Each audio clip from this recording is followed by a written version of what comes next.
Assalamualaikum warahmatullahi wabarakatuh. Perkenalkan, saya Ali Wafa di channel saya Ali Wafa TV. Di sini saya akan menjelaskan apa itu hutan. Hutan menurut Undang-Undang Nomor 41 Tahun 1999 menyatakan bahwa hutan adalah suatu kesatuan ekosistem berupa hamparan lahan berisi sumber daya alam hayati yang didominasi oleh pepohonan dengan persekutuan alam lingkungannya yang satu dengan lainnya tidak dapat dipisahkan. Nah, di dalam hutan kita akan mengeluarkan suatu produk. Nah, produk itu disebut dengan hasil hutan. Hasil hutan menurut Permenhub nomor P35/Menhub 2/2007. Hasil hutan adalah benda-benda hayati, non hayati dan turunannya serta jasa yang berasal dari hutan. Nah, di dalam hasil hutan itu dibagi dua. Hasil hutan bukan kayu, yaitu yang berupa kayu gelonggongan ataupun kayu yang sudah diolah. Nah, itu hasil hutannya. Lalu hasil hutan berupa kayu. Lalu yang kedua, hasil hutan bukan kayu. Nah, hasil hutan bukan kayu atau HBK menurut Permenhub nomor P35/Menhub 2/2007 menyatakan bahwa hasil hutan bukan kayu yang selanjutnya disingkat HBK adalah hasil hutan hayati baik nabati maupun hewani beserta produk turunan dan budidaya kecuali kayu yang berasal dari hutan. Dari sini sudah jelas bahwa hasil hutan bukan kayu itu dia bukan berupa kayu yang berasal dari hutan. Bisa turunannya maupun budidaya. Contohnya bibit. Seperti bibit pohon. Nah, itu sebagai HBK juga. Lalu juga seperti aren. Itu juga bibit, itu juga hasil hutan bukan kayu. Aren, rotan, madu, lalu minyak, gaharu dan sebagainya itu berasal dari hutan. Yang pokoknya dia berasal dari hutan tapi bukan berupa kayu.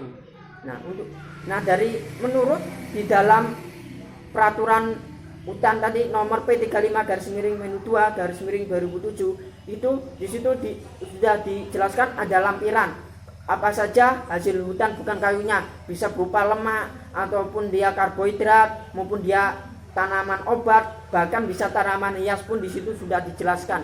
Nama ilmiahnya apa lain sebagainya di situ sudah dijelaskan. Lalu hewan-hewan juga ada di situ. Daging hewan itu juga seperti hasil hutan. Daging hewan seperti rusa ataupun lain hasil perburuan itu juga hasil hutan bukan kayu. Nah, dari kali ini saya akan menjelaskan tanaman obat. Nah, yaitu jarak pagar yang dengan nama ilmiah Jatropha curcas L. Nah, jarak pagar ini banyak sekali manfaat dan khasiatnya. Untuk lebih lanjutnya akan saya jelaskan berupa PPT. Silakan disimak dan diperhatikan. Berikutnya saya akan jelaskan tentang apa itu jarak pagar, morfologinya, anatominya, manfaat maupun khasiatnya, kandungannya maupun nama lainnya, nama lain atau nama daerah per daerah itu berbeda. Nanti saya akan jelaskan di PPT dan bagaimana sih memanfaatkannya sebagai obat, bagaimana cara mengolahnya menjadi obat. Nanti saya akan jelaskan di PPT selanjutnya.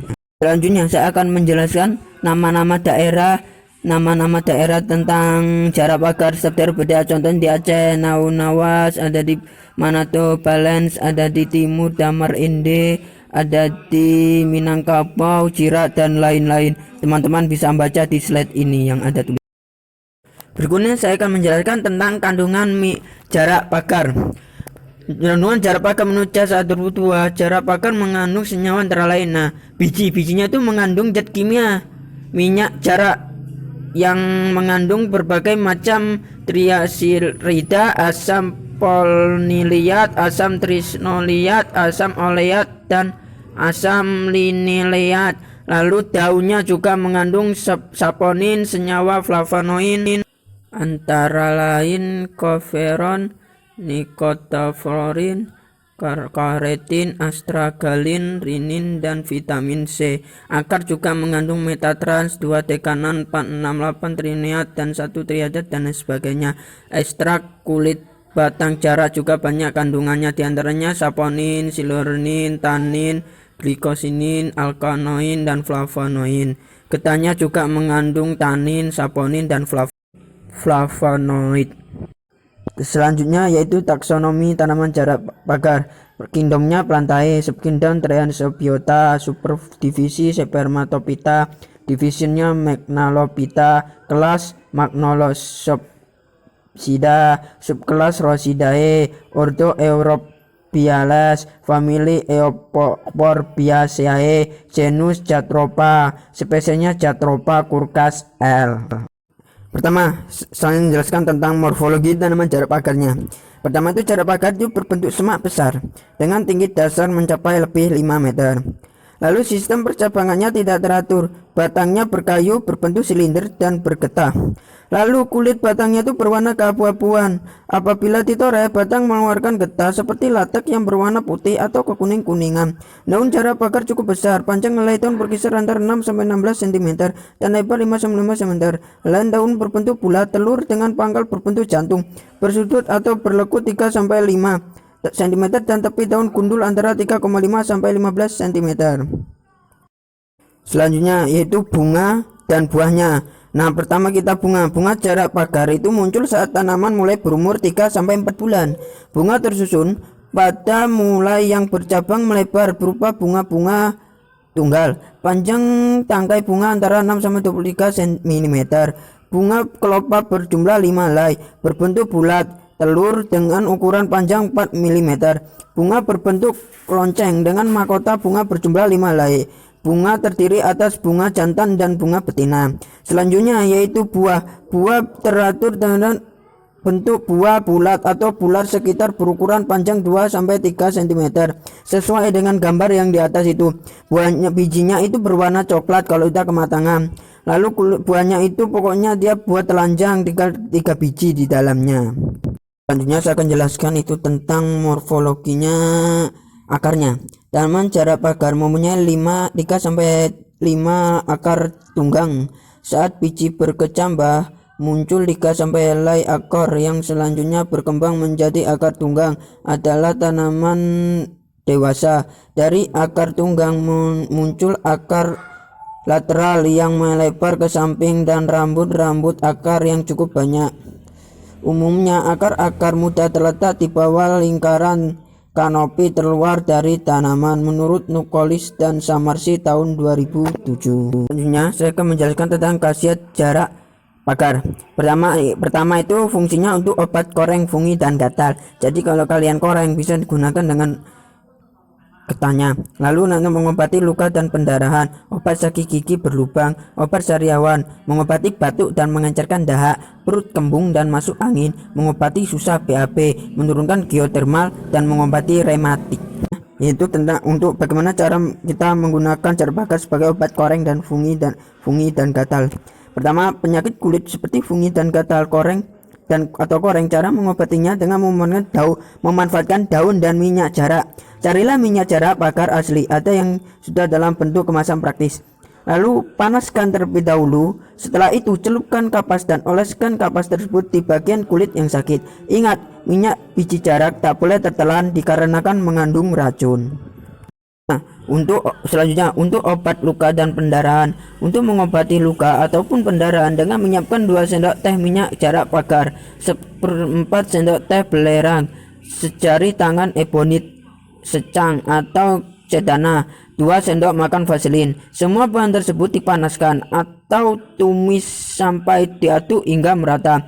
Dinginkan sebentar sebelum dioleskan di luka. Bila luka baru berdarah, kalian bisa langsung menghentikannya dengan getah pohon jarak pagar dikarenakan bersifat antimikroba. Selanjutnya saya akan menjelaskan getah jarak pagar sebagai obat gigi berlubang. Nah, getah jarak bersifat antimikroba yang bisa membantu mengusir bakteri Staphylococcus, Streptococcus dan Escherichia coli.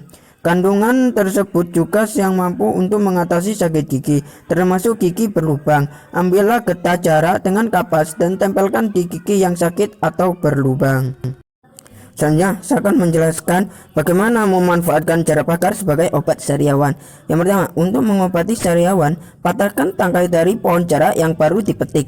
Ambil getah yang baru keluar, lalu oleskan getah tersebut di bibir kalian yang sariawan. Apabila getahnya belum keluar, pencet batang atau tangkai yang dipetik tersebut hingga keluar getah dari tangkai jarak tersebut.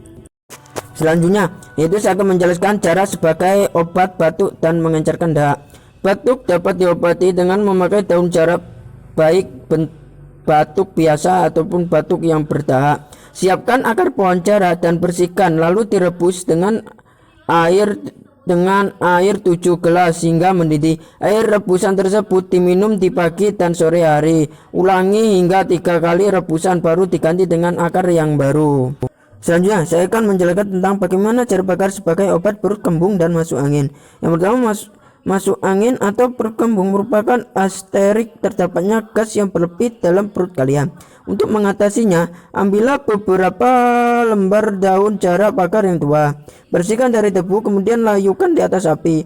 Jangan sampai hangus daunnya. Setelah daun layu, oleskan minyak kelapa, minyak telon atau minyak kayu putih. Setelah itu tempelkan di bagian perut dan pinggang. Biarkanlah beberapa jam. Biasanya akan terjadi desportasi gas yang mengandung perut kalian lebih lega. Berikutnya, saya akan menjelaskan tentang cara bakar sebagai obat susah BAB. Sulit buang air besar memang sangatlah mengganggu kenyamanan. Siapkan 4 helai daun jarak bakar dan cucilah hingga higienis. Setelah itu kukuslah daun tersebut hingga layu. Makanlah daun jarak yang sudah dikukus tersebut. Lakukan selama 7 hari berturut-turut atau hingga BAB kalian lancar kembali. Selanjutnya, saya akan menjaga tentang menurunkan geotermal. Daun jarak juga bisa membantu menurunkan suhu geotermal dalam tubuh kalian. Bila kalian mendapatkan geotermal dalam atau demam atau sebagainya, kalian bisa memanfaatkan daun jarak. Siapkan 2-3 lembar daun jarak yang masih segar dan bersihkanlah. Olesi daun jarak dengan minyak, panaskan di atas kompor selama 2 menit, lalu tempelkan di perut kalian. Juga bisa menjalankan di bayi kalian. Tinggal tempelkan daun yang sudah dipanaskan tersebut di perut atau bisa dipasangkan di kulit bayi. Selanjutnya, saya akan menjelaskan bagaimana cara bakar sebagai obat rematik. Kalian juga bisa menggunakan mengobati penyakit rematik dengan memakai daun jarak. Siapkan 5-8 lembar daun jarak, tumbuk hingga halus. Setelah itu, campurkan dengan air hangat sedikit saja, lalu oleskan di lokasi rematik atau masalah kulit. Lakukan 3 kali dalam sehari hingga rematik menghilang dan terasa lebih nyaman. Setelah itu, saya akan menjelaskan tentang efek samping penggunaan cara bakar sebagai obat. Selain mempunyai manfaat yang sangat bagus untuk menjaga kesehatan tubuh kalian, daun jarak juga mempunyai efek samping yang juga tak bagus untuk kesehatan. Daun jarak atau minyak jarak bisa menyebabkan sembelit, pencernaan yang tidak nyaman, diare dan lain sebagainya. Hal ini dikarenakan daun atau minyak jarak dipecah oleh usus yang menjadi asam risinoleat dan bertindak sebagai iritan ke lapisan usus. Bila kalian menderita kram, iritasi usus, wasir, mah, radang usus, prolapsis, atau baru saja mengalami operasi, sebaiknya tak memakai daun atau minyak jarak sebagai obat, dikarenakan akan menimbulkan efek samping. Bisa dijadikan apapun yang berlebihan itu tidak baik. Oleh karena itu, gunakanlah minyak atau daun jarak secukupnya saja, jangan berlebihan. Gimana guys? Sudah tahu apa saja manfaat dari jarak pohon sebagai obat tradisional? Jika kalian memang kurang paham ataupun apa yang saya jelaskan tadi kurang jelas, membuat kalian masih bingung, bisa kalian tanyakan di komen di bawah. Jika kalian suka dengan video yang saya buat, jangan lupa untuk like, dan jangan lupa juga untuk subscribe channel saya agar tidak ketinggalan video-video yang saya upload. Saya akhiri, wassalamualaikum warahmatullahi wabarakatuh.